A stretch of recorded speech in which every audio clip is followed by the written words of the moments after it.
Pan-Africanism is a very interesting concept, and I feel a lot of us have thought about it, except when we imagine how can we manage to achieve this concept of Pan-Africanism. It feels impossible because the late 1800 division of Africa into bordered continent left us very divided, and it looks quite impossible to imagine that we can actually break free and be a united Africa. The concept of a united Africa is not good for Europe. Let's not even beat about the bush. The concept of a united Africa is not good for Europe. The concept of a united Africa is not good for America, for the United States of America. A concept of a united Africa is not good for China on many fronts. One, in terms of war, we become way stronger because of the more than 50 countries that we have. Each one of them contributes a certain number of army personnel to what would become the Federal Army of Africa. Like the United States would also retain the same autonomy of the individual states, but we collect certain things. We put certain things together that allows us to be a strong continent, a strong country, so to say. It means that we have one army, so that in case of external forces trying to attack Africa or any country in Africa, we are not a divided group. We are able to defend ourselves. A single currency means that we have what we can use, like euro or some Chinese currency. We become a strong group altogether. In terms of conflict resolution, we would be better placed to solve those conflicts ourselves. In terms of resources, specialization would now make sense because we are feeding from the same. We know that the cocos of Ghana, Cameroon, Nigeria, they are as much ours as the copper of Zambia, the nickel of Zambia is theirs. And the other resources, the diamonds of Congo, the great resources of South Africa, the citrus fruits that are found in South Africa, it will be co-owned, so to say. Not necessarily that we can go and get. All the trade issues that are there would still be maintained. The leadership issues would still be maintained. But owning things collectively, knowing that there's no part of Africa that is too far from us or too near to us, because the resources that are up in Cairo and those that are down in Cape Town, we collectively own. Then comes in the other great part, which is the great brain drain that we have. I am convinced that Africa has the best brains in the world.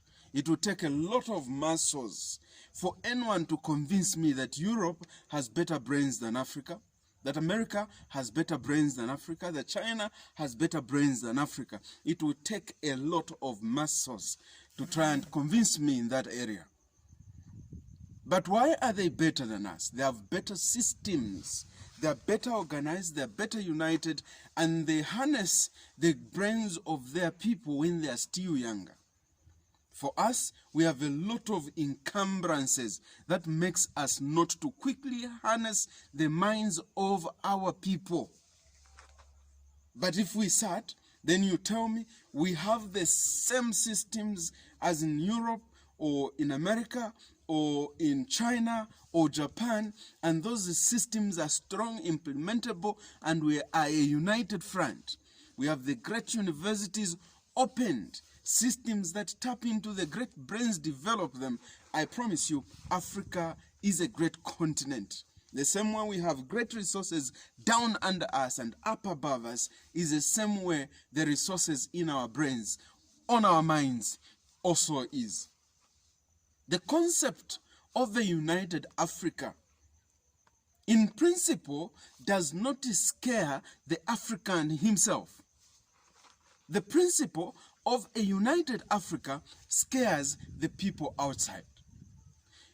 You know, Kwame Nkrumah of Ghana,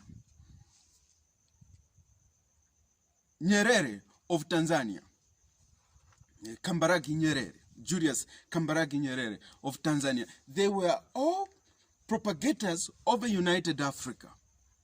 Patrice Lumumba, Thomas Sankara, all of them were talking of a united Africa. They were Pan-Africanists. Their dates were not so good. It's very easy for people to organize and make sure that they are hounded out of a system of governance by death, by making the people of a country rise up against them. Why? Because a united Africa is a final push towards a successful continent. We are brothers with the people out there who may not be members of our country. We are brothers with people in Congo, South Africa. We are brothers with people in Kenya. We are brothers with people in Central African Republic.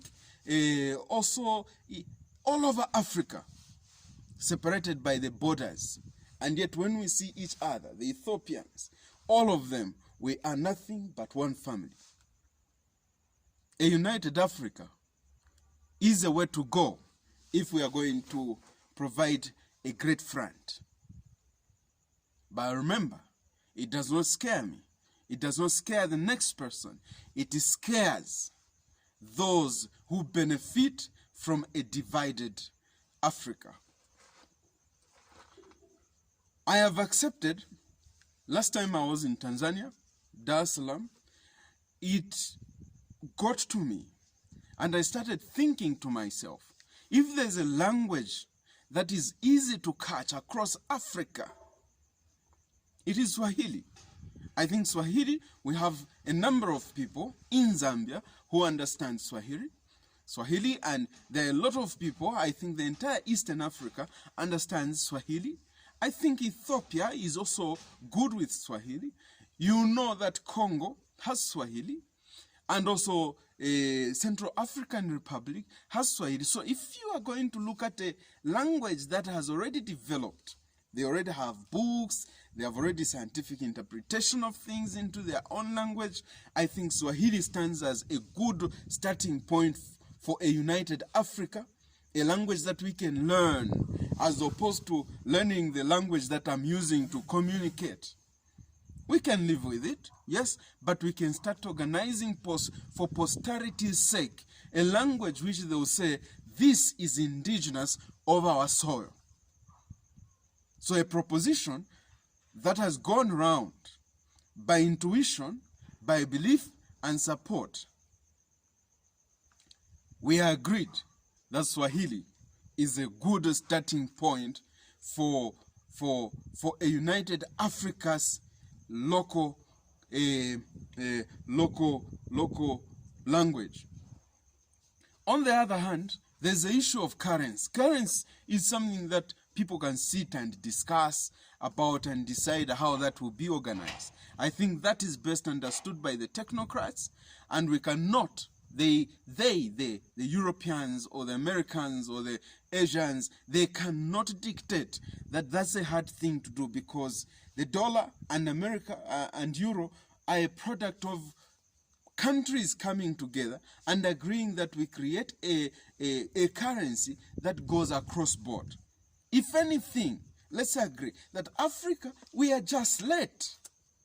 We are supposed to be talking about the unification of certain elements that makes us move seamlessly across the borders.